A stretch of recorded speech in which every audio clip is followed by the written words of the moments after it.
Dear colleagues and PRIAS followers, good afternoon. It is with great pleasure that I welcome Rebekka Kesberg in this PRIAS lecture series.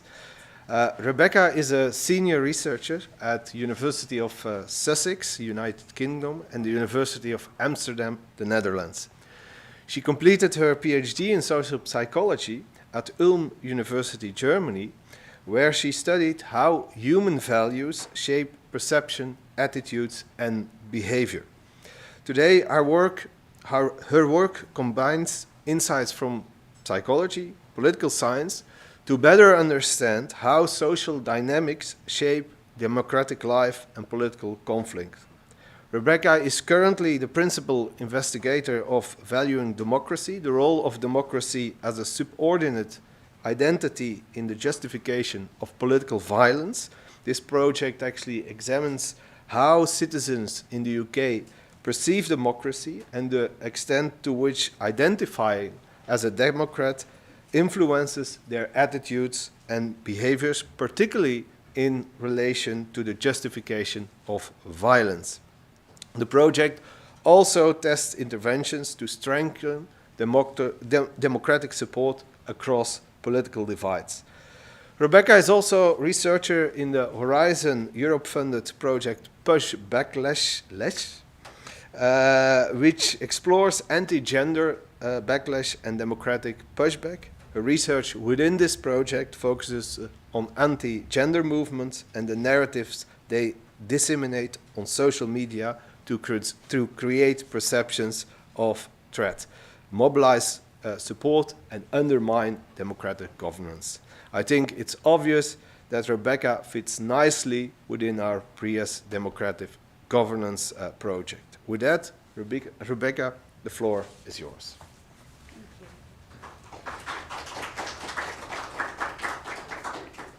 Thank you so much. I was told to stand here, but I have the tendency to walk, so if I walk away, please hold me back. It's really nice to be here and to share today. Also, I maybe should say, as it is with these lectures, you sent an abstract quite a while earlier, and then you have a few more months of research, a few more months of looking into things, and you become maybe less clear on your findings.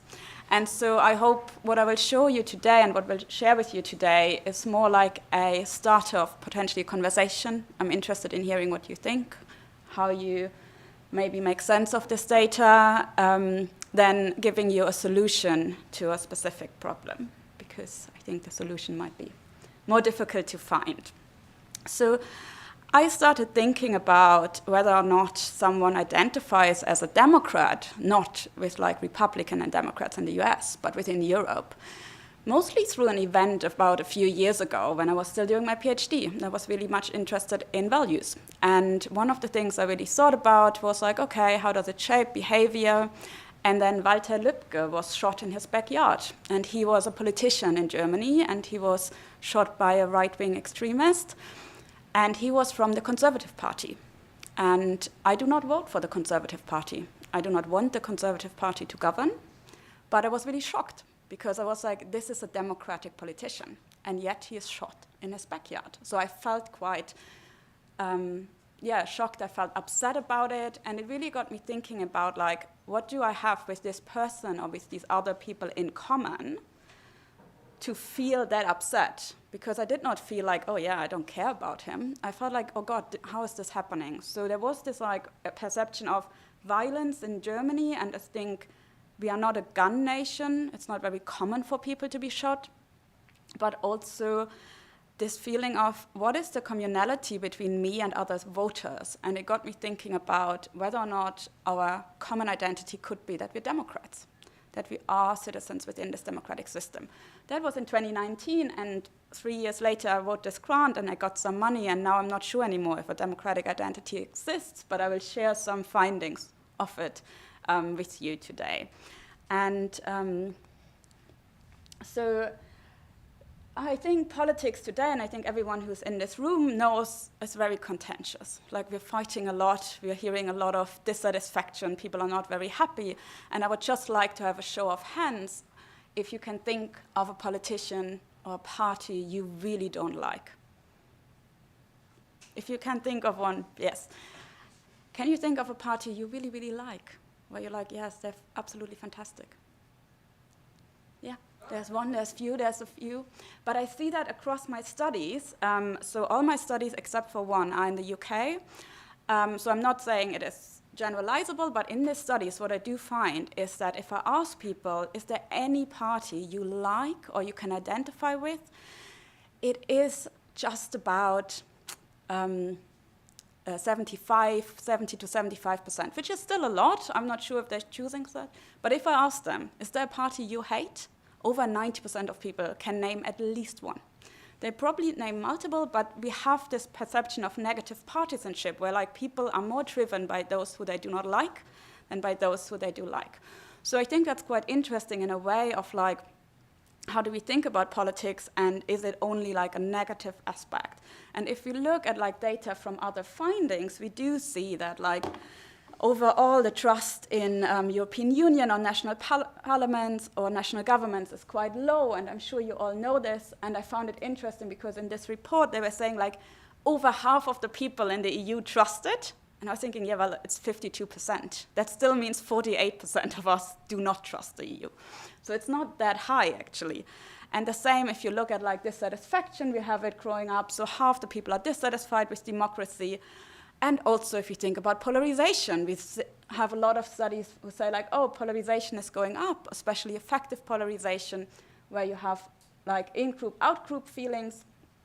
And the difference between how I feel about my in-group and how I feel about the out-group increases, and especially driven by more hate for the out-group. So the gap gets larger because there's more hate for the out-group. There are many, many researchers who have looked at this, and many more way better qualified than me who have done a lot of studies. But coming back to whether or not you like or you hate a politician, I find it really interesting, because if we do not like anyone, do we have an in-group? Do we even exist in some in-group space if all we have are out-groups? And this is a lot where my interests came from. And I started this project for many, many reasons, but one of the core things as well was that we all know there's a lot of political attacks and events happening, and whenever you read the newspaper and the statements of politicians about these events, you know, like the attack on Trump or other attacks, we all can probably think of some. Newspapers and politicians often say like political violence has absolutely no place in our society. This is against democracy. It cannot be overstated. Political violence is never acceptable. There's no reason to ever accept political violence. Must be strongly condemned by all defenders of democracy, us as defenders of democracy. All these quotes are quotes from leaders of states who reacted in that case to the shooting at Trump. And all of them have in common that they are very much saying like, okay, there is no room for violence in democracies. And I'm not advocating for violence, I'm just questioning whether or not this is the same way that citizens see it. Is that the same way? And if there's no room for violence, why do we think that? Is that because we are democratic citizens and this is why we are like, oh, we don't want to have any kind of violence in our politics? And this introduction is a lot of like what I looked at in the last 2 years. We're coming nearly to the end. And as I said, I would love to stand here and show you a very neat set of studies and being like, we found a solution to our questions, which is not the case. But we did start out with 3 main questions, or the 3 main questions I'm talking about today. And one is, how do ordinary people construct, justify, or challenge violence? If we read about violence, if we have it, is it the same as the political leaders? Are we also saying like, oh, this is never justifiable? Then this big question of, are democracy or democratic values important and central to us in our identity? And finally, are others in society perceived to as being democratic as well? And if so, what are the consequences of that? So I would like to start with this very first question, how do ordinary people construct? Because when I look at what politicians state when there is an attack, it is always like, this is unacceptable, this is outside of a democratic realm. And I did wonder, and again, I'm leaving this up to your imagination, if you think of a politician you really don't like, and if you think of a politician being hurt, what would you feel? Many of us would say, yes, I would feel very sad, but maybe some of us can also think of examples where it would be like, okay, I wouldn't support it, but I wouldn't maybe cry. I'm not saying you should, I'm just saying that the way we think about these politicians. So what I wonder is, how do ordinary people think about it? And the way that we looked into this was by analyzing media comments. So I live and work in the UK, and we didn't choose any incidents, real-life incidents that were shooting. We chose a lot of those incidents we saw in the forerun of the election 2024, where people threw milkshakes, eggs, anything you have in your cupboard was thrown at politicians. And also reports showed that more and more politicians in front of it, in the uprun to the 2024 election in the UK, reported more intimidation, more harassment, and similar forms of attacks. So in that case, for example, this is one of the articles we looked at, and this is Nigel Farage. And then we looked at these comments, and here was 119 comments. And so what we basically did, we extracted all these comments and we analyzed them in, we're still analyzing them, we're redoing it. But the first thing we did when we analyzed these 16 articles was to use a reflexive thematic analysis informed by moral psychological theories and by social psychological theories. And the idea was very much, do we see a difference between utilitarian themes, where people say like, well, depending on the outcome, depending on the context, maybe I can justify this, or is there this strong deontological theme where people are just like, this is not acceptable, which would be more in line with what we see of political leaders. And the other thing we were really interested in were the emergence of group identities. Do people think of this as like an attack on democracy itself, an attack on our society? So this is what we looked for in these comments. We looked for other things as well, but I will share with you a few of the findings. Yes, we overall extracted around 1,500 comments. I will say that most of these articles are against politicians on the right side, because they seem to happen more. However, the newspapers we have are three. We have the Mirror, the Metro, and the Financial Times, with the Financial Times being the most central one, the center one, and the other two being more on a political spectrum. But there's a lack of left-wing attacks on more left-wing politicians. So first I would like to share is like the reactions to the attacks. And we do find this kind of condemnment and deontological reasoning. We see it quite a lot, and for example, what people say is, there's no excuse for violence or intimidation of MPs. That is an assault on democracy. So these people who write under these comments, they do definitely see this kind of point where they're like, yep, it's not acceptable, and we see that in various forms, people saying it's very simple, people should look at action and decide if it's what they think is right or wrong, and they cannot change depending on who carried out an action or who it was against. And vandalism and intimidation should never be tolerated. We see that across the data set. We see that in all different articles. People always say that. But it's not the only reason they can come up with. They do come up with like context-dependent reasoning or more utilitarian thinking. It's not exactly like the outcome, but it's a more like nuanced view on what is happening. And so people do say, always, I don't condone violence. I do not do it at all. However, they need to stop and reflect on why the threat of violence is rising, why the threat of violence against politicians is rising. People are angry and they're hopeless, and politicians are taking the mick in extreme ways. So while this person states, I do not condone this, I don't think violence should be, they can come up with a reason of why it should be. Not why it should be, why this attack might have happened. But others also are just like, it's quite funny and they usually deserve it. So that's another comment we found underneath, and people were just like, yep, actually I enjoy seeing this. And we saw that a lot. There was a lot of schadenfreude, there was a lot of people being like, okay, this is what is happening. And also where people were really into going into victim blaming. Whose fault is it? It's the politician's fault. So we did see across these articles 2 forms of justification, and it wasn't the case that obviously as a leader of a country you cannot stand there and say, oh, maybe you can, I don't know, but it would be probably not that desirable to stand somewhere and say like, oh, I think this person deserved it. But as a citizen, you might think like this. As a citizen, you can write these comments. So when people make sense of attacks, it's not the case that they think like violence has no place at all, but rather in the UK, at least, they do bring up a lot of reasons, and we see either this kind of more strongly, I think it's funny, I think they deserve it, he's the best, he should be happy that only this happened to him.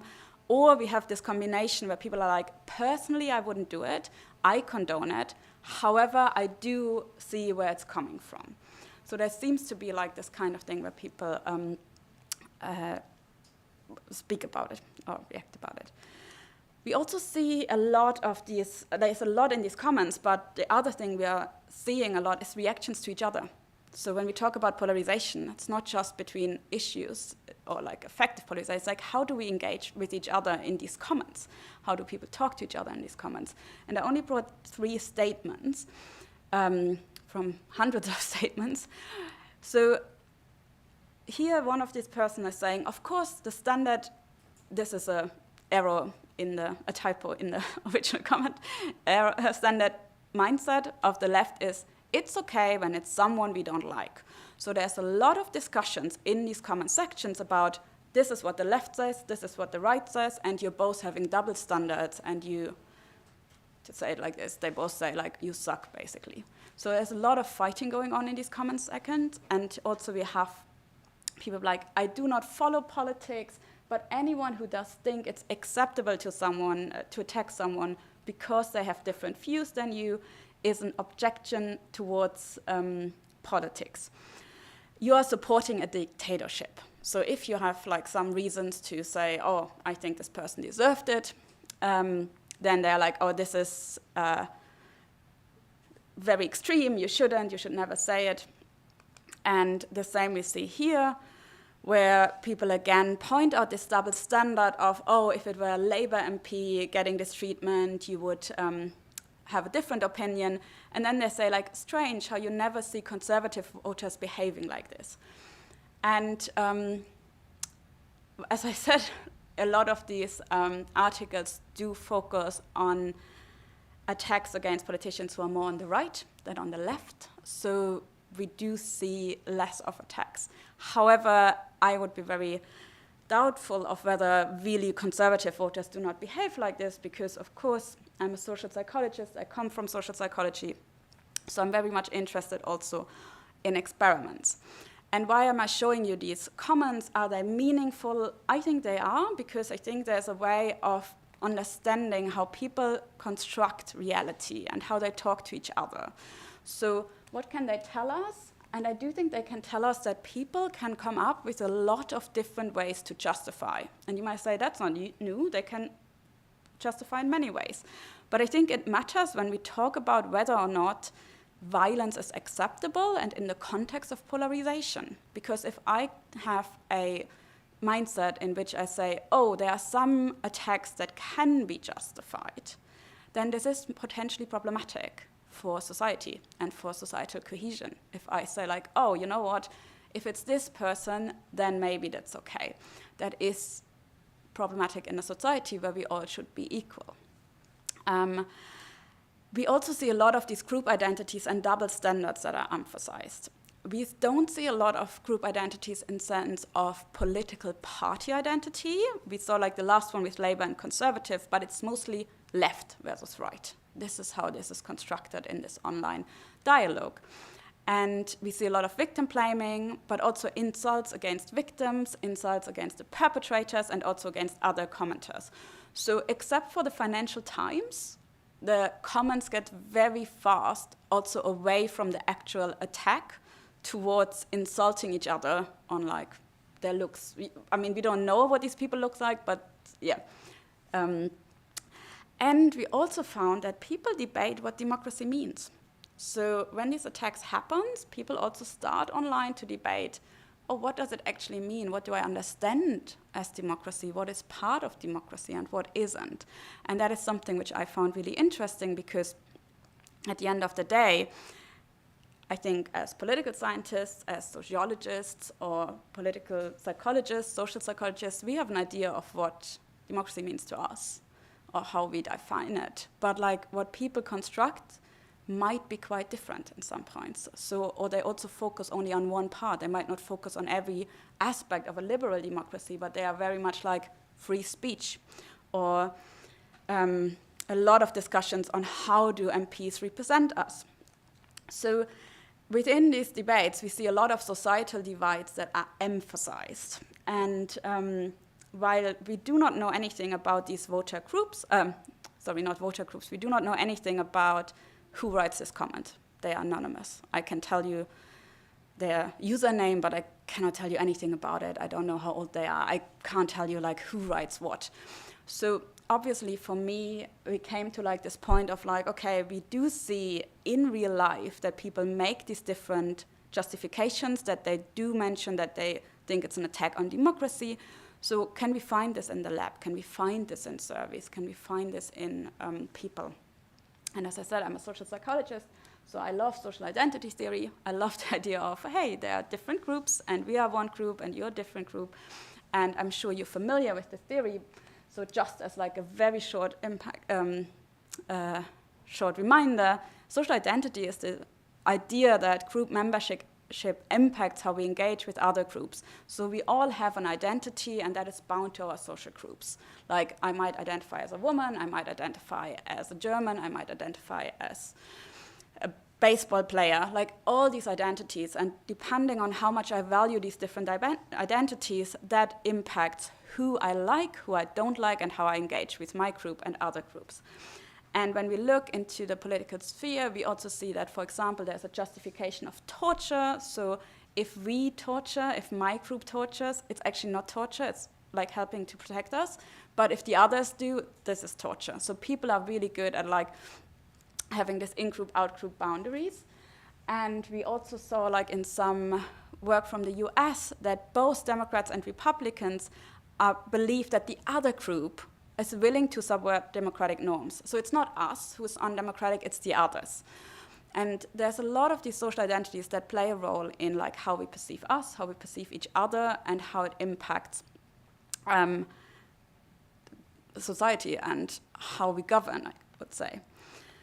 And we also know, so if I say, oh, you are the ones who are non-democratic, we know that we often miss perceptions of other views. So polarization research shows us that political discontent and support for violence is driven by overestimation of differences. So I think I know what you're thinking, but I don't actually. But I see you and I see your group identity. I know you are like from a certain party, so you must be X, Y, Z. But often we misjudge this. If I would actually ask you, how do you feel about, let's say, abortion rights? You might vote for this party, but your personal views might be very different. But my assumption will be. So this misperception of others is actually quite detrimental, because we're judging you, or we're judging each other not based on what you actually think, but what I think you think, right? So it's this other perception. And it got me very much into the second question of the research. Are we actually democratic? Do I think I am a democratic citizen? And do I think you are a democratic citizen? And can we measure this? Is this possible? There are a lot of measures to measure importance. So my PhD was on values, and as values we always see like long-lasting beliefs that are important to us. It's not just important today, it's also important tomorrow, and it will be in 10 years. It's like really important to my identity. It's like this kind of thing where like I value this. It's not an attitude that I hold. It's not a position I have today. It's not an emotion. It's something I really, really want to achieve. It's a goal. It's something I want to go for. And in the last round of the ESS, like 2 rounds ago, there was this measure on what people find important in democracy. And it was like 70 different aspects of liberal democracy. For example, the government takes measures to reduce differences in income levels. And in this official report, you can see the scale was from 0 to 10. So people are very much saying, oh yeah, this is important. Or the court treats everyone the same, it's very important. National elections are free and fair, it's very important. So if you ask people on like these standard measures of what they think it's important, they basically think all of it is important. So we could just say, problem solved, people think democracy is important. But you could always also say, is it just that we learn that free elections are important? Is it really important to us, or is it like, I know I should say free elections are important? So what I find interesting, please ignore the correlation there. So in one study, or in the first study we did, we actually asked people, can you tell us why democracy is important? We didn't ask them, write this scale. We were like, oh, can you please tell us, why do you think democracy is important? And somebody said, like, yes, it is important. Well, we first asked, like, do you even think it's important? And this person was like, yes, it's because it allows citizens to have a say in politics, it makes society fairer, it protects individual freedom, and ensures government accountability. Or this person said, yes, it gives you a sense of having some input in how the country is run. So when people are asked, do you think democracy is important? Without giving a definition, they actually say yes. They say, yes, I think it's important, and here are the reasons why. And these reasons go very much in line with what was measured in other studies. But then we also asked them, is democracy a central value of yours? Do you value democracy? Can you tell us how strongly you agree with that this is a central aspect of what you do?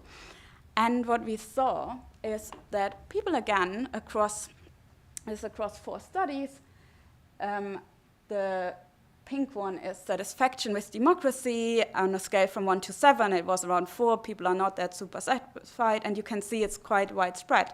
But when we ask people, is democracy a value you hold? Is this important to you? They say mostly yes. We don't find a lot of variance. We don't find a lot. People just say, like, yes, I love democracy. It's great. I'm a democratic citizen. These two are correlated. So we do see that the more you value democracy, the more satisfied you are, but it's not the same. So your satisfaction with democracy might change more, and we see that across studies, than your value of democracy, actually. And I will run through it just very quickly, because people then often ask me, okay, who are these people who value democracy? Any idea? Anyone, any inclination? Who would say, I value democracy? No inclination? Interestingly, it was men who said more likely they value democracy, which I did find surprising. And it was higher educated who said they value democracy more, but they didn't have any difference in satisfaction. There was no group difference in satisfaction, but there was the difference of them saying, I do value it more. And also older individuals were both more satisfied and value it more. And when we linked it to some other attitudes, we found that for left-right, there was no difference in the UK between left and right and satisfaction with democracy. And this data is 2 months old, so it doesn't matter if you're left or right in the UK, it's not linked to your satisfaction with democracy at the moment.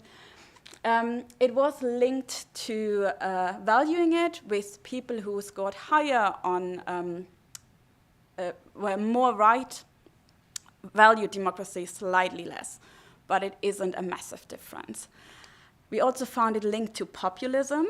So with satisfaction, this was quite a strong link. If you are endorsing populism as an attitude, we showed, like this data indicates, that you are less likely to be satisfied, and you're slightly less likely to value democracy, but not as strong as you're satisfied with it. So it's not the case.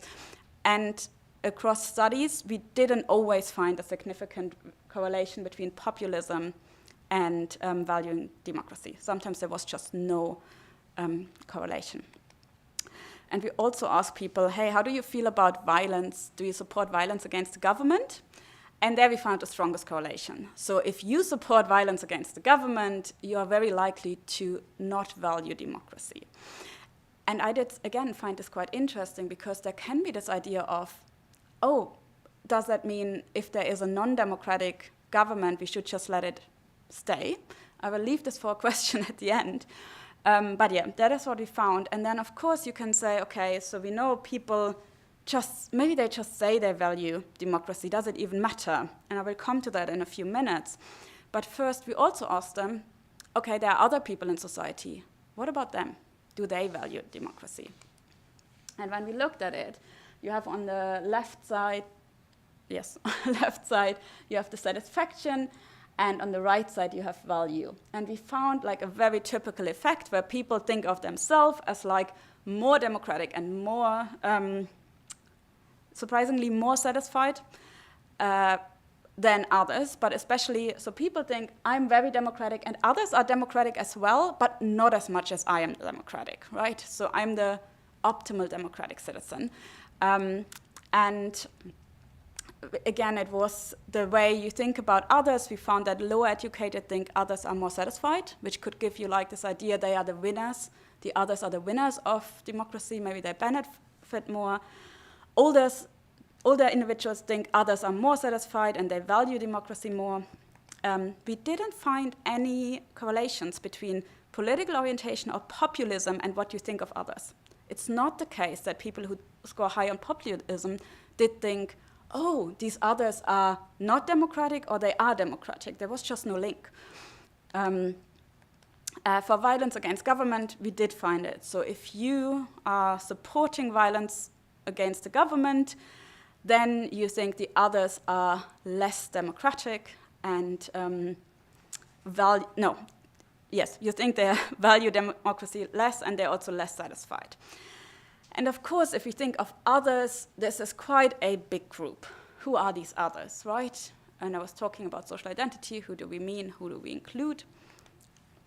So here we split it by, can you tell me how these different political party members think about it? If you're a supporter of the Labour Party, do they value democracy? Can you think of somebody who supports the Conservative Party? Do they value democracy?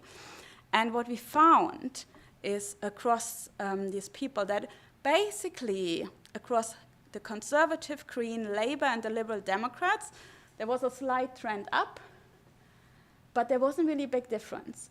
But across people agreed like reform, the mean was lower. But you can see it's quite widely spread. But it seemed like reform was the one where people couldn't really decide whether or not people who vote reform value democracy. And we don't know. Like, we can look at some of the reform voters in there, but like if we think about others and how we feel about others, then people weren't clear on, oh, this is someone who values democracy.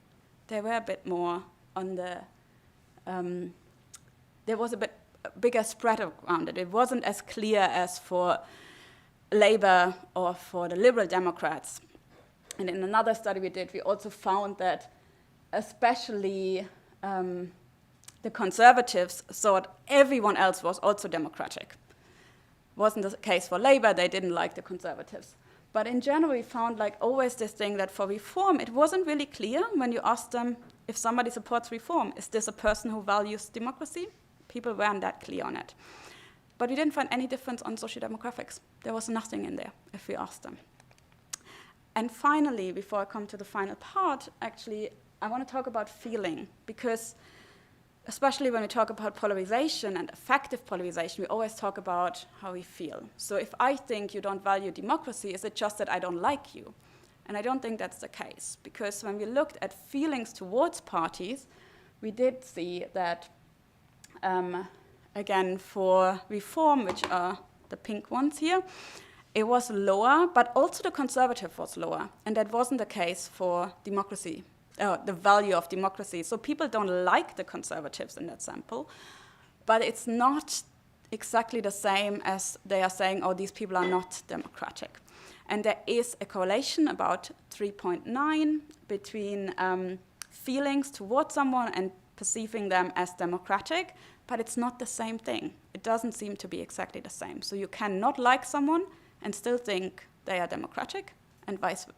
I'm not sure about vice versa, actually. I'm not sure if you can really like someone and think, oh, yeah, they're really not democratic. I'm not sure about this. Maybe you can. That would be a debate. And here again, we felt like, in general, this is just what you see a lot, like lower educated felt warmer towards reform and colder towards Labour, Green, and Lib Dem. And I think if you look at current UK politics, this is also what we're seeing in the voter profiles. Older individuals feel warmer towards reform and conservatives. Women feel warmer towards the Green. And with left-right orientation, it was basically the strongest predictor because in both directions, as you would expect it, it was over 60. So if you are more right, you like conservative and reform more. If you're more left, you're more likely to like, you feel warmer towards the Liberal Democrats, the Green Party, and the Labour Party, who would be more on that side. But now I've showed you, I apologize, also a lot of these kind of graphs, and I want to come to nearly the end. I'm nearly done. So the question I really asked myself in this grant, and what was the main idea, and the pilot worked so well, but now I'm 2 years in, and unfortunately it doesn't always work exactly the same way, was really like, if I perceive others as valuing democracy, does it matter for how I defend them, how I think about when they are hurt? Is it the case that if I think you are also a democratic citizen, then it's not justifiable to hurt you? But if I think you are not a democratic citizen, you are maybe even a threat to democracy, is it then okay to maybe hurt you? I'm not advocating for it, just to say. I'm just saying this is what I was interested in. And there's this really famous picture. Has anyone seen this picture before? Yes. This is Danuta Danielsson, and she hit a neo-Nazi over the head at a march in Sweden in the 1970s, 1960s. I always find it, I can still say it, like she and I, we have the same age, which always fascinates me when I look at this picture. Not saying anything. So, and if we think about this democratic perception and hurting each other, I think for a lot of us, we would agree that neo-Nazis are not part of the democratic spectrum. Should they be heard? I'm not saying this. What I'm saying is, the question is, where do we draw the line between someone who's a part of a democratic spectrum and who is not? And potentially, if I look at this picture, or if others look at this picture, they might find it, experience more Schadenfreude or more other things if it's a neo-Nazi compared to having there someone from the Labour Party or someone from the Conservative Party, because the perception of this individual who gets hit, who gets harmed, is different. And so we did a lot of experimental studies, hoping to find the same effect again and again as we did in the pilot. And the way we did it was online, so we mostly used prolific samples, and we asked them like, hey, you've been called in for jury service, and you have like to do a certain, this has happened. So what happened is basically somebody poisoned food at a political party event, and then people read about an out-group, an in-group, or a neutral group. And these groups were based on your own ranking of politics. Like if you said, oh, this is the group I absolutely hate, then this was your out-group. If it's the group you really like, it was your in-group. And if you were like, I don't really care about this group, it was the neutral group. And then we told them, like, Joe, what he did, he put like really strong laxative in the food. And this is not fatal. There's no reason for this to be fatal. Some of them we told also about rat poison, but mostly about laxatives. And we said, like, Joe is guilty. He has done this. And this is, in the UK, would be accused, like, attempted assault. So your job is to decide how much he should be punished. And the idea, the hypothesis behind it was, if it is an out-group, and especially an out-group where you think these people are not democratic, then maybe you don't punish Joe. That was our thinking, or my thinking. It was like this kind of idea, okay, if people are not perceived as being part of democracy, you're not going out to hurt them, but if you see them being hurt, maybe it's more justifiable. And I will start with like the main effects very quickly, because I think this is a good sign for democracy. We did find that people punished outgroup a bit less, but honestly, they punished everything, especially when we gave them rat poison. People were just like, this is unjustifiable. So I think it's kind of good. Like, we did find that, like, people punished the in-group when the in-group was hurt a bit more than when the out-group was hurt, but it wasn't a massive difference that we expected. Especially in the first study we ran after the pilot, nothing was there, and we were like, okay, apparently hurting others is not okay, and that's a good thing. I'm not saying it's a bad thing. So we did one in the UK and one in Germany, but we also asked about the sympathy for the perpetrator. And there we found it a bit stronger, that if the out-group is hurt, you find it a bit more acceptable. And we found this both in Germany and in the UK.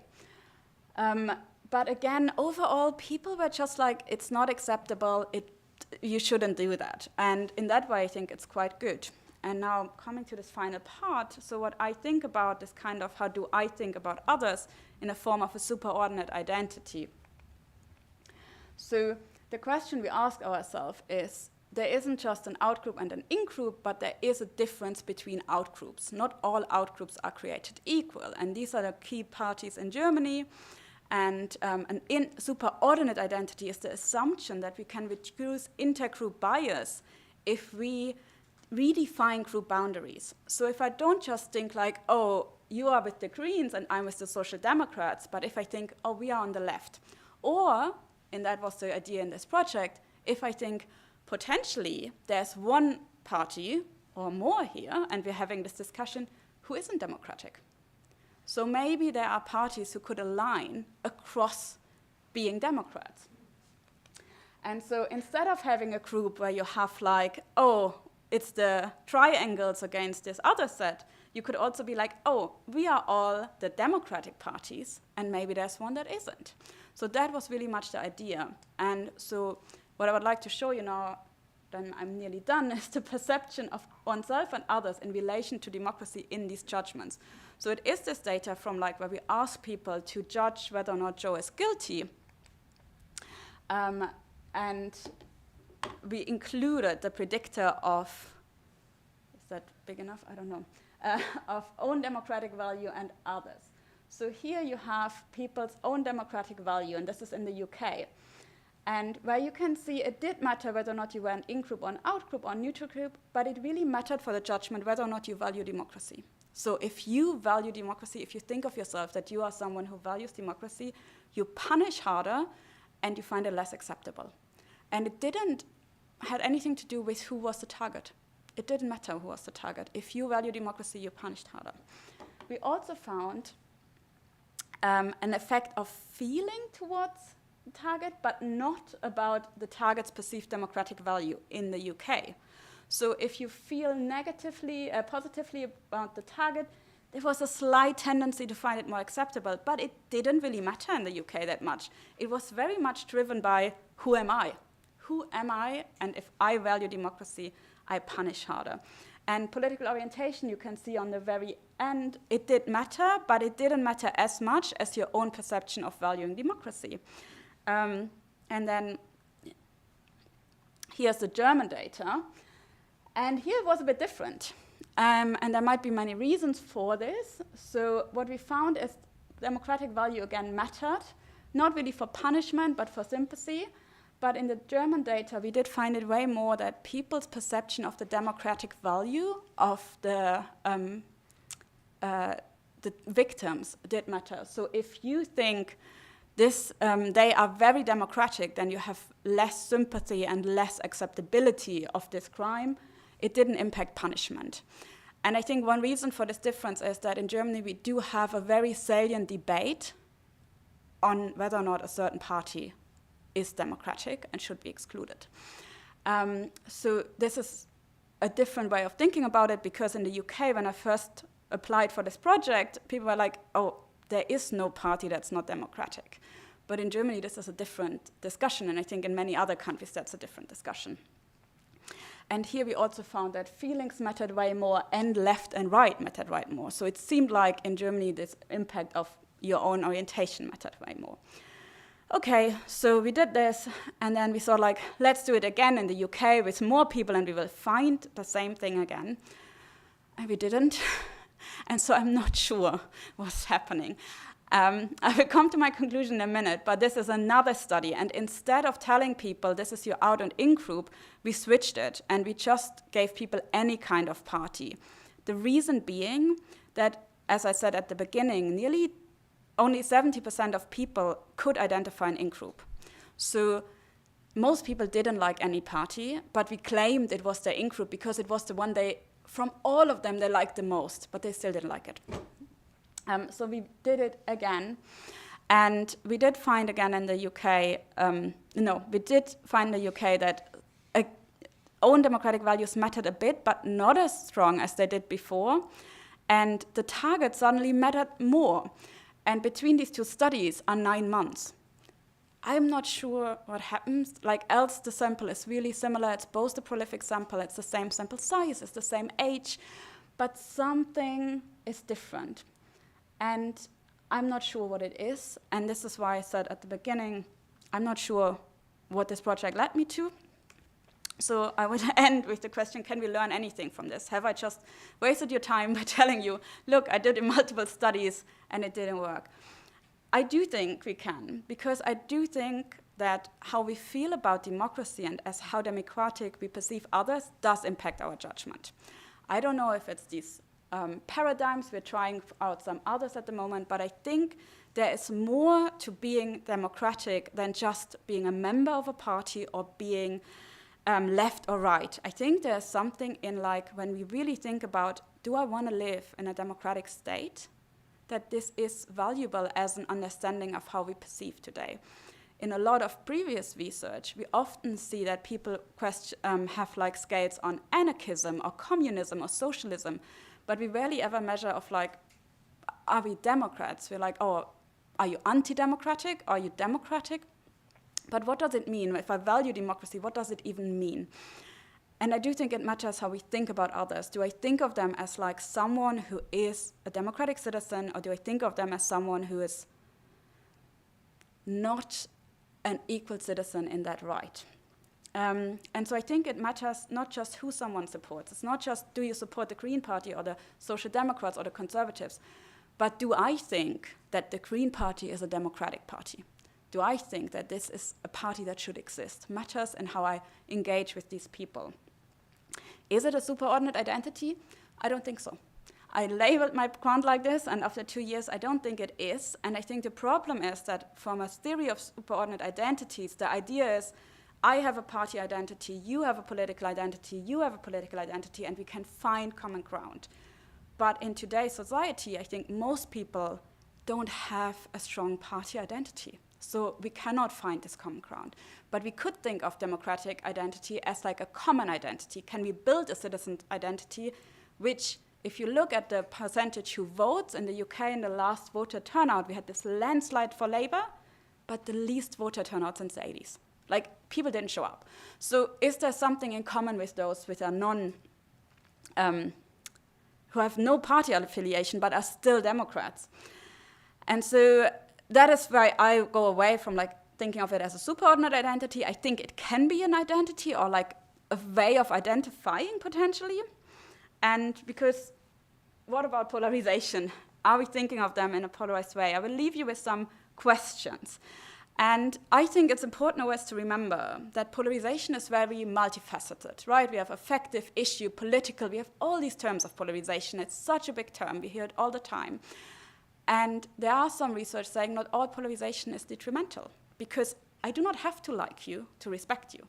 I do not have to agree with you on anything, on everything to be in the same room with you of all of this. So the question is, when we talk about reducing polarization, are we reducing a multitude of attitudes, or are we reducing hate? And that is what I find really interesting. So this is where I think this research will go in our next few studies, is can we find common ground as Democrats? Can we, if I tell you what someone else values, does that make you maybe not more like them, but more respect them and more defend them? So if I really highlight that all these parties share a commitment to democracy, doesn't mean I have to like the other party, but does it mean that I can engage with them in a more or less hostile way? And so that is where we're going at the moment in this grant with this question, can we reduce polarization towards issues, or like maybe not even towards issues? Can we reduce polarization, the negative effects that we dehumanize others, that we derogate others, by reminding them that all of them might share the citizenship of democracy? And there's also a question before I leave: are there exceptions for some groups? Are there actually some groups which shouldn't be part of democracy? That's just a question which we also pose to people of like, okay, who should be included? And with that, I will stop. Thank you. Sorry, that was very long.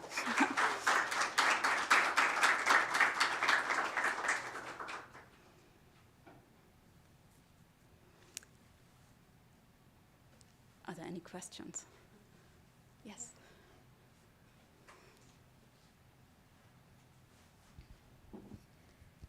Thank you, Rebekka. I really loved your presentation, and it's quite impressive what you did.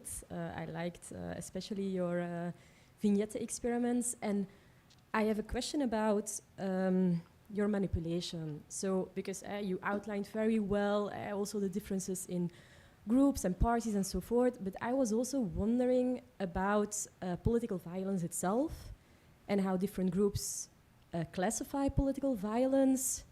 And whether or not did you do a manipulation check to also, because of course whether you classify something as violence or not, I think might also be an added explanation when you judge somebody on the act. So I was wondering if you could explain a little bit more on political violence itself and its classification then. Yeah, thank you. We did not check whether or not people think of this vignette as violence because, well, I do think there is a difference in it. We did check for some other transgressions whether or not people see that as violating moral norms. This is not something you do. But with political violence, I think what I'm really interested in is violence or intimidation, harassment. I think violence is a really big word. I would classify it as that. But it's mostly like, how do we engage with intimidation and harassment of people from other parties and elected politicians? I do think that some people just experience this as schadenfreude or just would say like, oh, you know, nothing really happens. But if I look at the punishment outcomes, we barely see individuals who didn't punish. So I think what it does at least is that people think something about this is wrong. If they would say this is violence, I'm not sure. But we really see a distribution towards, so in the very first study, we asked them about rat poison. Again, we always say, like, no one got hurt, like nothing happened. And we asked them to punish with a maximum of 24 months, and the mean was 23. So, like, there were a few people who didn't punish, but, like, overall, most people punished. And it wasn't even that more men or women punished or younger or older people. It was, I'm not sure. So I cannot tell you whether or not they say this is violence. What I can tell you is that the intention of punishment, I would interpret as at least a transgression. This is not acceptable.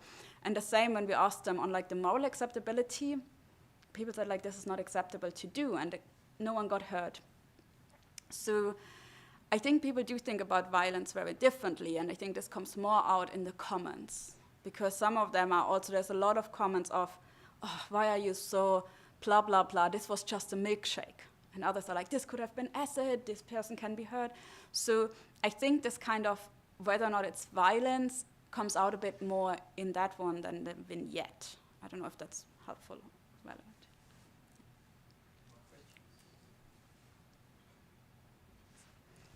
Thank you. I really love the presentation. It's also nice to see all these studies, right? We're choosing something. I have two questions. Actually, I have many questions, but I would like to focus on two big concepts in your research. And one, it's indeed violence, and the other one, it's democracy. And when you showed us how you investigated violence, what was considered to be violent or not, what was forgiven, what was not forgiven, I was thinking whether you investigated the concept from a perspective of reciprocity. So I think that probably when you see a politician, you said a democratic politician, so somebody who never harmed anybody, right? That maybe we don't like, or they did something that was a bit morally but there was no physical violence involved. Whether in people's minds it's unfair that they don't get the same, right? They get physical violence. I think that if you go around and ask people, would you kill Putin, you would get kind of different answers, right? Because it's there is physical harm being done to people. So I wonder whether you explore reciprocity, whether you think it can play a role, because it seems to me that it's asking a lot to people to see the fairness. Actually, it's a good thing, right? To see the fairness in, for even being thrown milk in your face when you never did it to somebody else, right? And the second big question is about democracy. So one thing that I didn't understand is how you measure democracy. Because in the literature about democracy, I mean, there are tons of different dimensions of it, right? So satisfaction with democracy, it's a very discussed way to measure support for democracy. But for example, when you think of the way in which, so most people see democracy as fair elections, but people on the right tend to think of democracy more as majoritarian rule, and people on the left tend to look at democracy like more liberal democracy. And these two conceptions are at odds with each other, right? So when you ask somebody, are you a supporter of democracy? Did you have something that could differentiate for this? Being a supporter of one of the other views, it's a very different, right? It's a very different idea. And one last little comment about polarization. Actually, in political science, there is quite some literature now saying that polarization, to some, I mean, under a certain critical level, it's a good thing because, I mean, politics, it's about different worldviews. So it's really about having the citizen being able to sort their vote correctly, right? So a bit of polarization, it's not only inherent to political conflict, to political competition, it's actually healthy for it. So I think it's also something that people see somewhat. Thank you. Yeah, I completely agree. And I think we see it in political science literature, we saw it in some social science literature as well, where they were like, actually, polarization is good because this also means you are caring about something, right? So I don't think that polarization is necessarily bad. I think it sometimes has or used to have like a bad reputation, but I don't necessarily think of it like this. Reciprocity. That's a very interesting one because, again, in the newspaper comments, it was sometimes mentioned that people were like, but he has never thrown a milkshake. And then somebody was like, yeah, but he's the reason that people drown. So it wasn't like one for one. An eye for an eye wasn't necessarily what people thought about. There was sometimes this like, it's unfair because they've never physically harmed someone. But there were a lot of people who also said like, oh, they might not have done that, but they have done something else, which gets this victim blaming. In the experimental studies, we ask people, and I'm not sure if that goes into reciprocity, but we also ask them to rate their perceptions of how violent these other people are. Because we thought like, oh, maybe it's kind of a preemptive strike. Maybe you punish someone or you don't mind if someone gets hurt because you think they are going to hurt me. But that wasn't the case. So we asked them like, oh, this group, are they very violent? Do they support violence? Do they do this?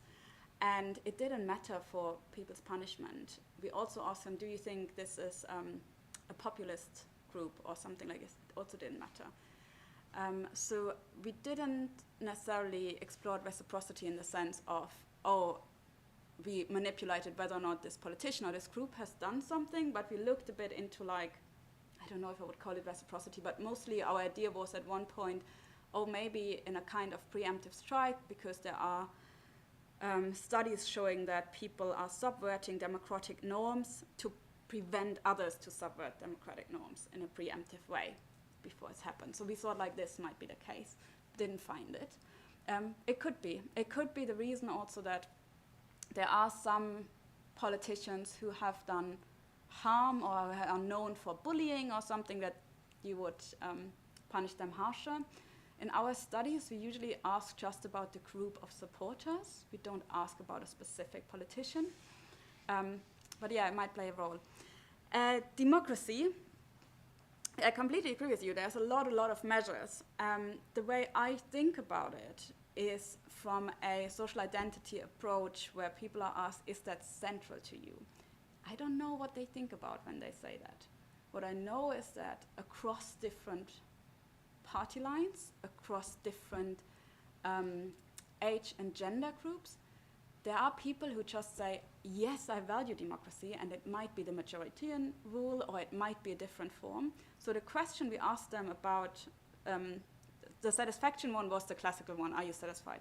The democracy value one was 3 questions where we asked them, I am a supporter of democratic government, or it's important for me to have a democratic government. Democratic values are central to my identity, and democratic values are important for my life. Something, I think it wasn't for my life. Sorry, I can look it up and share it with you. So we didn't really ask them, like, what kind of democracy do you endorse? What do you think about it? Because the idea was, at that point at least, it was like, it's not about, are you thinking of free elections, or are you thinking of this? Do you think about it more holistically? I did have a study where I asked them about all these different aspects, and it didn't predict anything. And I think, I'm not sure why, but you find what you named, that some people are more finding free elections important, others are finding minority protection more important. But yeah, the questions we usually use and which people ask is really this kind of, this is central to my identity, this is central to how I think about myself, is that I am Democrat.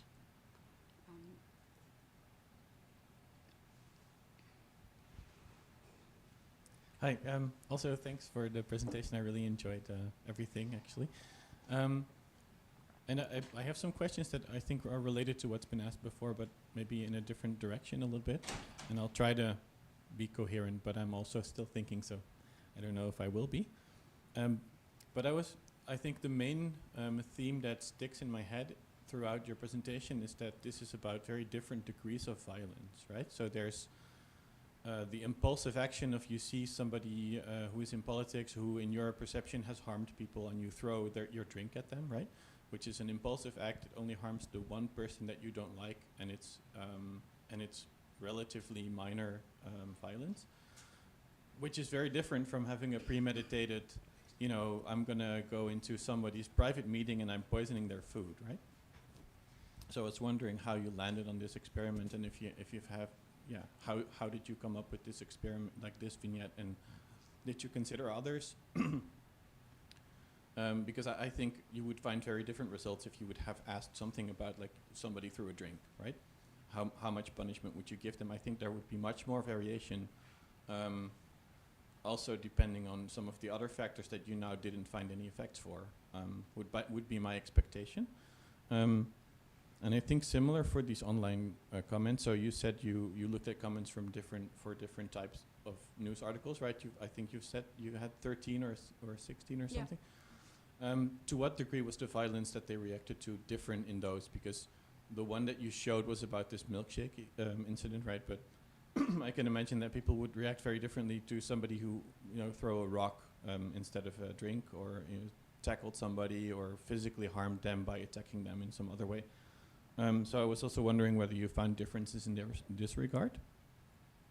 And my final thoughts are also on democracy, because I think it's, and I want to reiterate what's been said before. I think it's more central to your question how they conceptualize democracy. And the one example that I'm thinking of is, you've showed in this graph, right, that Reform was the only party where people thought maybe they're not so democratic, right?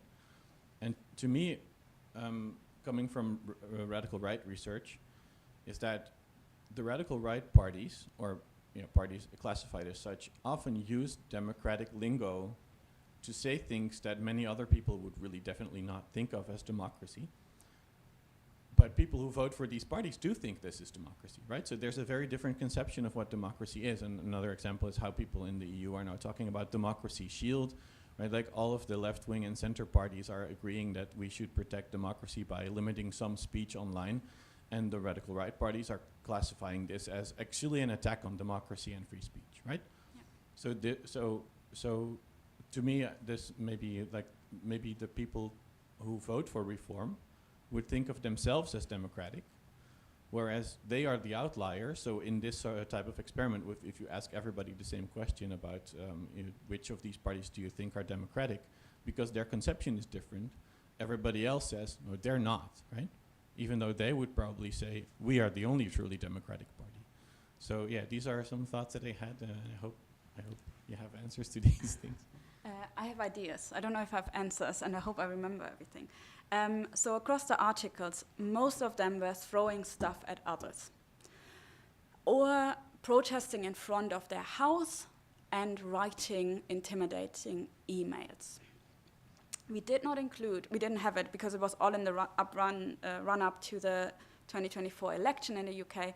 We didn't have any shooting, stabbing, and so on, and we didn't want to include it because it is extreme. We didn't see a massive difference in like the kind of, except for when it was protesting in front of the house. So people felt like the moment somebody crosses into the private life of a politician, that was problematic. So there was a difference in that. But I would need to look up how many articles were on this. I think there was only 1 or 2. But this was something where people were like, when they were on campaign trails, there was like a slight difference of like showing up and having the private address of someone. I think there is a difference. And there definitely is. I wouldn't say all of these are created equal. We thought like it would be great to have exactly the same incident across the different parties, but we didn't go and throw milkshake at people, right? So we couldn't create this. The other question, God, I forgot that one. Oh, the experiment. So we started with a different experiment. We started for the pre-test with a trolley dilemma, where we asked people, hey, there's one person or 5 people, who do you want to save? And we mixed it up with all the different parties, and we asked them, who do you think should be sacrificed or not? And we did find there as well that people are most likely to sacrifice someone they don't see as democratic and save someone who they see as democratic if it's 1 to 5.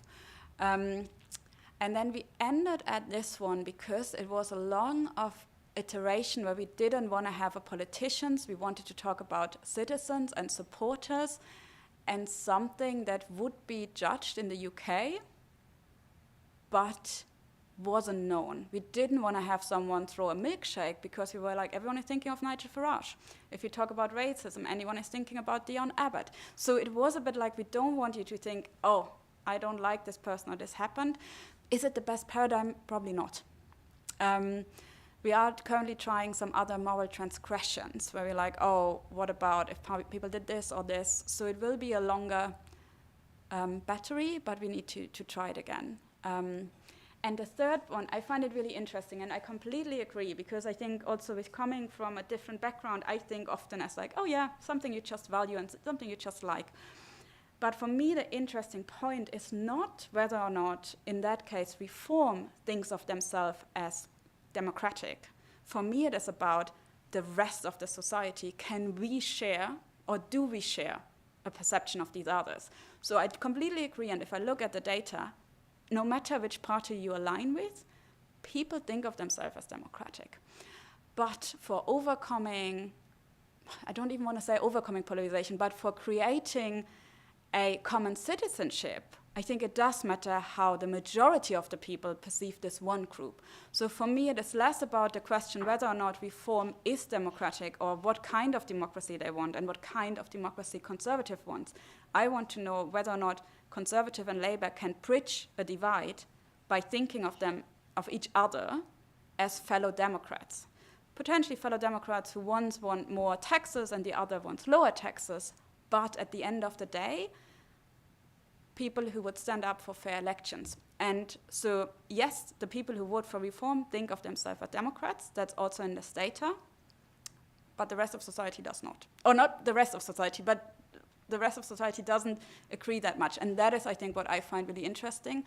But I completely see the point that a lot of democratic theory would think of this very differently. For me, it's really just mostly in this everyday interaction. If I meet you and you tell me you vote for reform, what do I think of you? And I might think, oh, wow, yeah.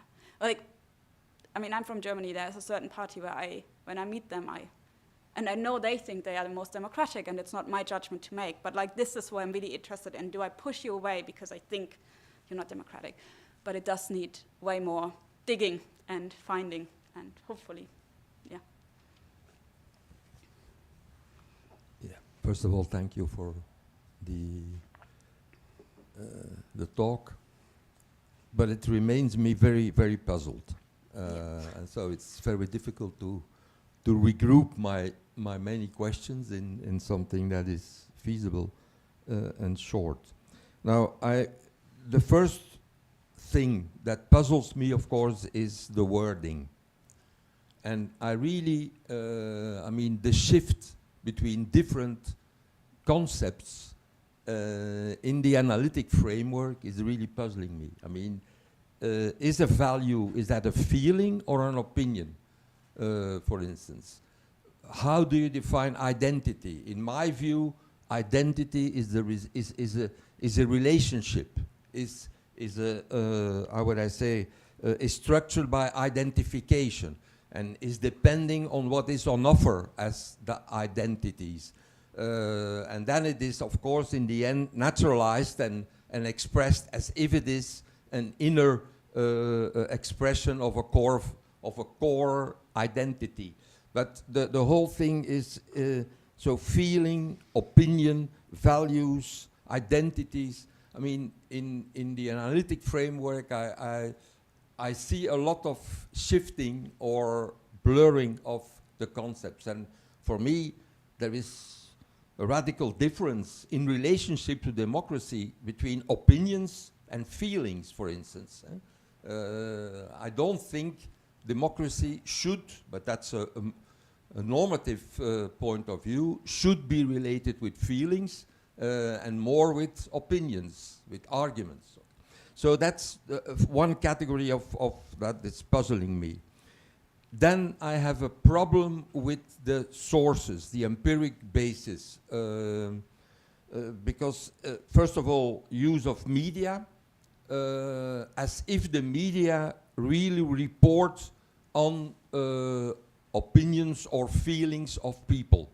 Whereas I think you can only approach the media as a source to have a discourse analysis as a narrative of those who produce the media, which is the writers, basically, which is the gatekeeping function of the media. I don't think you can assume that the media reflect an outer reality in a scientific way, and that you can just use them to express feelings of people, and mostly not of ordinary people. I don't know what ordinary people are as opposed to what special people.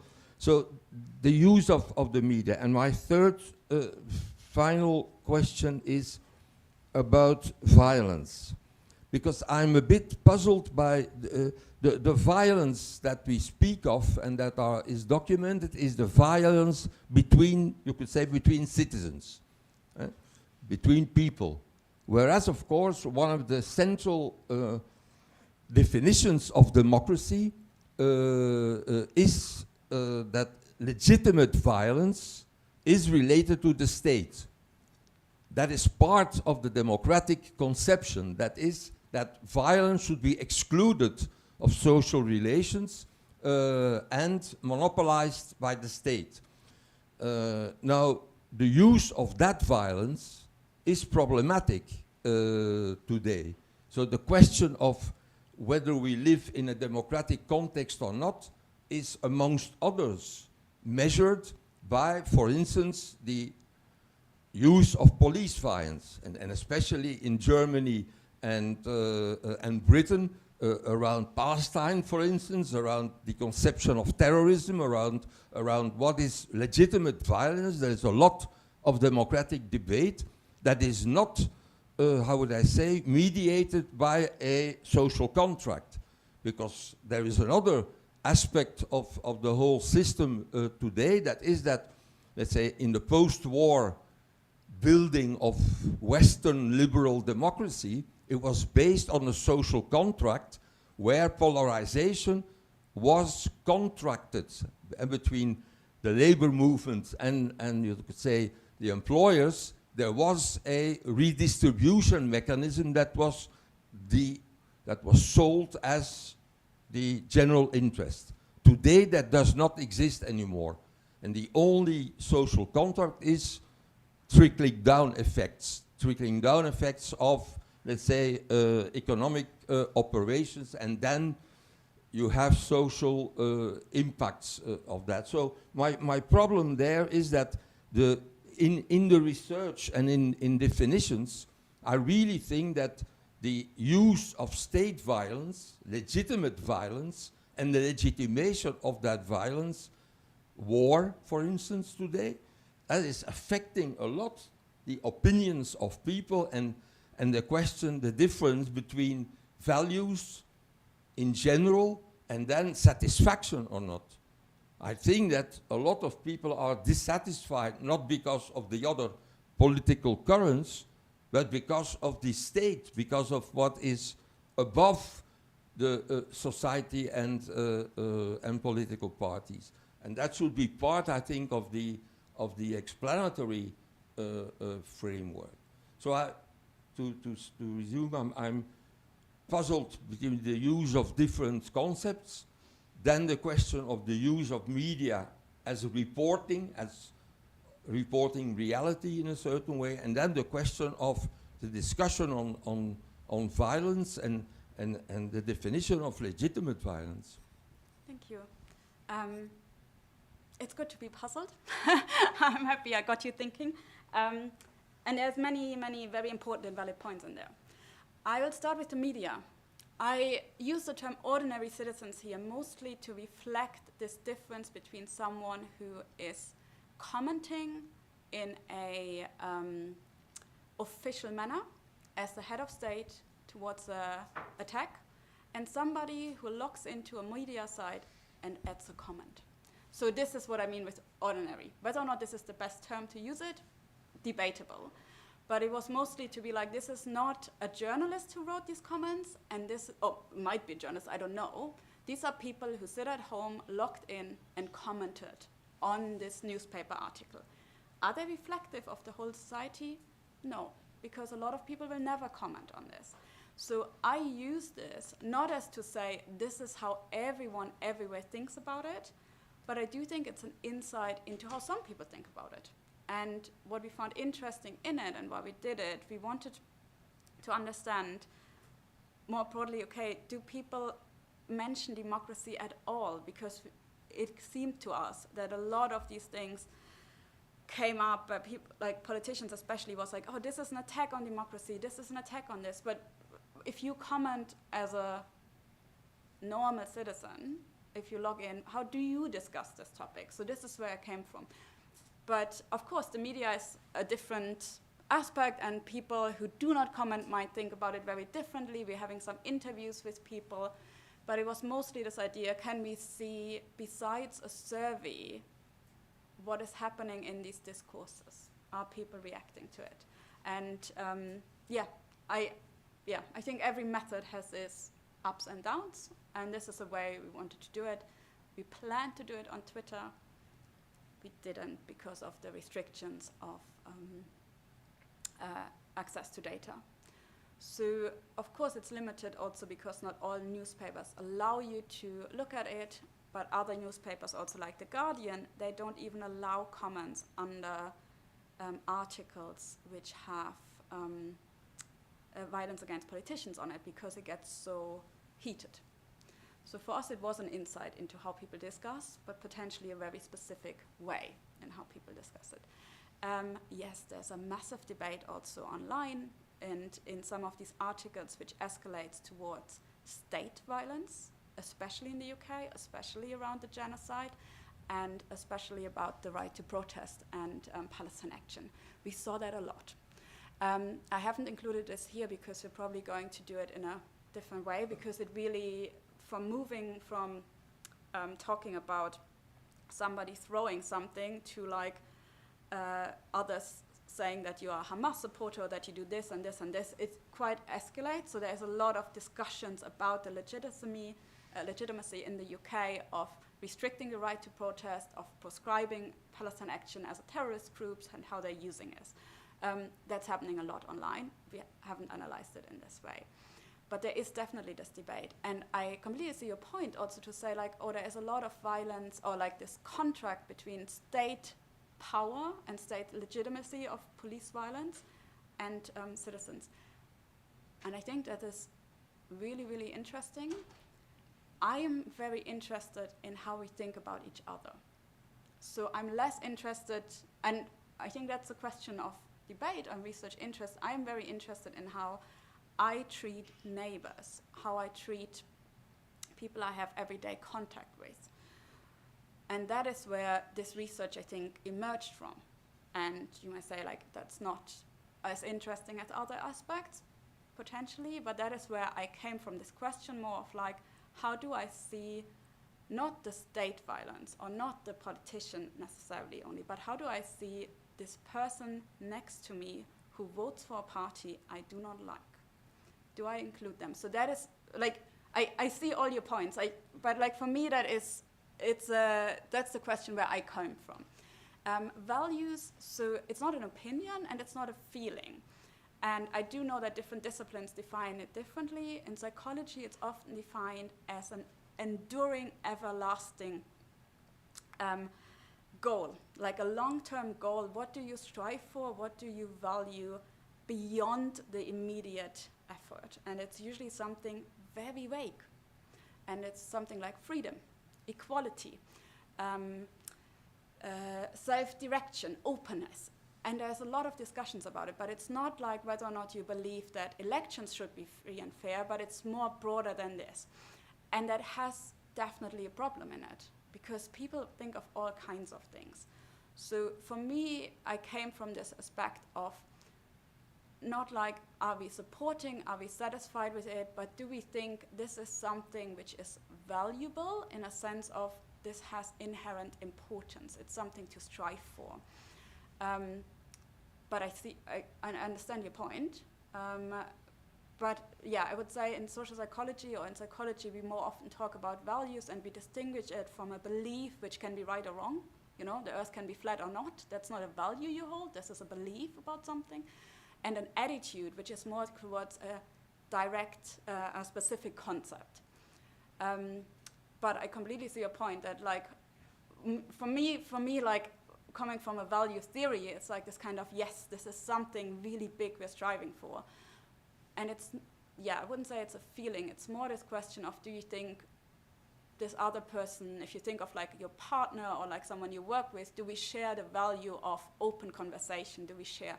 And so what I think about is, if I met this other person, do they share the value of democracy? Does it need better definition? For sure. I don't think it's necessarily a feeling. But yeah, I will think, thank you. I will take all of this and think about it. And maybe if I see you the next time. My critical view is, of course, that people know me. I'm very critical about the disciplinary organization of academia, thinking that through disciplines you can isolate an object and produce truth about it. So we might be critical about the use of only psychological reference systems to address a problem like democracy, which is of course political science, social science, which is broader than just psychology. 100%, and I think it's also like critical debate and comments are so important, and I think like your point's also very much to this. So I'm doing these studies over a course of a year and they don't line up, and maybe that's a system problem. Maybe because things were different just after the election than they are now. So, you know, like, or with prescribing the Terrorist Act, maybe this all impacts it, and I haven't looked at it. But yes, as a social psychologist, I have the limit of always thinking on like, oh, look at these little individuals and groups. I think you had one more question that I have forgotten. Sorry, if I remember. Thank you very much for such an interesting and inspirational presentation. I guess this is why we all come up with questions that are more of potential different studies or how to further this study. So my contribution to this potential further venues of research, given the less usefulness probably of partisanship today in terms of identifying groups, have you explored in previous research experiments other types of groups that might be more antagonizing, such as the for and against Brexit, or in terms of the culture wars, those believing that there's an anti-woke, that there's a woke takeover of institutions, and then they became very anti-feminist and racist and so on. So that would be one of the questions. The second question would be, there are different studies showing that in those towns in which the extreme right has been governing for a while, there's an increase in the number of hatred crimes. The reason potentially being the hatred speech is institutionalized, or it becomes normalized from institutions, then it legitimizes moving into action and then committing attacks. So have you explored whether people living under municipalities governed by extreme right parties are more tolerant of political violence? And then eventually, in the most extreme case, in the UK, in those districts in which incidents of political violence, and there's a scale, of course, but I don't know, Joe Cox assassination, but also very serious attacks during the electoral campaign, those people living in these districts might have a more clear idea of the seriousness, right, of such an attack, versus others in which nothing happened out of normal. Thank you. Thank you. I don't know about the regional differences. I think with the first past poll, of course they're like on local level more, but like on broader level, while reform is getting more support, there are not that many reform counselors at the moment, right? And like all the attacks we have, I think, except for the one in front of somebody's house, are either in like bigger cities. It's not like within smaller places, but it's on the campaign trail. And the other thing which I would say to that is maybe that one of the biggest things we saw, or like was reported in uprun to the elections, was an increase in online intimidation and online hate. And I think that is where most people, not most people experience, but people online see it also for themselves. And there's a specific group, and I think women are more likely to experience more misogynistic comments in general. But we don't know whether or not there is like this kind of potentially ripple effect that you perceive your area to be really violent, or it's happening, and then so you also think it's, if that's your question, it's more likely. We don't know, because we don't know where, like from the comments in the media at least, it's not that we can say any one of them was there or they justified in a different way. It's a really interesting question to think of, like whether or not this changes the views, especially in like someone like Joe Cox or David Amass, where people were fatally wounded, right? Whether or not it changes, I don't know. With other groups, We have some other data where we often look into like, oh, how do we perceive people who vote for Brexit or who voted for Remain, or people who are rich, who are poor, all these kind of things, how people think about them. But we haven't tested it in a scenario because we were really interested about political identities or partisanship, how it drives it. I mean, my assumption is that no one is just one identity, right? No one is just one. So if you have someone, obviously if I tell people in this paradigm, this is somebody who votes for Labour or who votes for the Green, it's not just the Green Party. There are so many ideas that pop up in your head about these people. And for some of these parties, there will be popping up the recent, I don't know if somebody saw, like 2 days ago, it was online that Nigel Farage does a lot of Cameo. So you can buy him to send you a birthday message. And he did a lot of messages also for very far-right groups. So a lot of politicians do these Cameo gags, but like there's more that pops up when you talk about a certain party than just this party, right? So I think this question of whether or not it's also happening if you would say like, oh, this is a very racist group or this is a very anti-feminist group, maybe, and I think there's like a link to it. I'm not really answering your questions, I'm just thinking out loud, sorry. But yeah, I don't know. Like in this case, in these studies, we've always only done political parties, and yeah. We do know across all studies, also the studies we run before this project, that for example, if we ask people, what do you think of politicians in like effective, like on a feeling thermometer, they don't even need to know where the politician comes from, which party, they always hate them. Like if I asked people like, hey, what do you think of politicians? People are like, yeah, they're shit. And not even, they don't ask, hey, which party is this politician from? They're just like, don't like them. On like this -50 to +50, they're usually around -22 is the mean. So yeah, that is the only thing I can, as another group we have, yeah. If it's politicians, they really hate them. All right, do we have any more questions? Maybe Paul or Celia, you want to say something?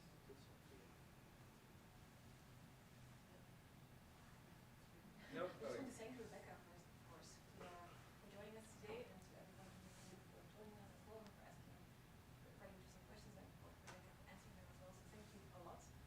And see you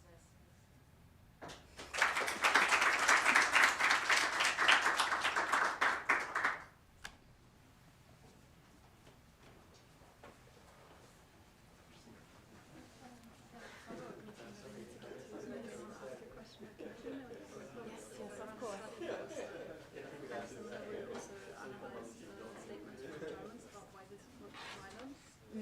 Nice. Yes. Yes, please do.